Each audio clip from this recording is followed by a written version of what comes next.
navires de surveillance là, et de patrouille côtière. Leur mandat, leur mission, là, qu'expliqué dans le communiqué de presse de la Défense nationale, c'est de patrouiller dans les eaux territoriales haïtiennes pour déranger les activités des gangs. On sait que les gangs utilisent notamment la baie de Port-au-Prince pour circuler, pour transporter là, des membres des gangs, des otages, de la drogue, de la marchandise, des armes, toutes sortes de choses. Donc, la présence des navires canadiens va empêcher ces activités-là. C'est aussi des navires qui sont bien équipés pour faire de la surveillance côtière. Donc, un peu dans la lignée de l'avion qui est passé là, il y a 2 semaines pour faire des opérations de renseignement.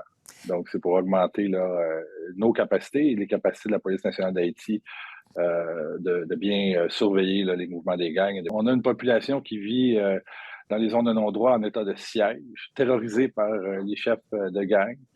Il y a des meurtres, il y a des viols à répétition souvent.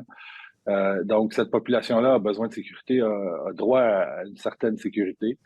Il y a le kidnapping aussi dans toutes les régions, notamment de Port-au-Prince, mais ailleurs aussi, qui a repris beaucoup depuis quelques semaines. Donc, ce qui est important, c'est que le Canada et les autres partenaires internationaux mettent tout en œuvre pour accompagner la PNH de façon robuste pour permettre à la PNH de rétablir la sécurité. C'est un travail difficile, c'est un travail de longue haleine.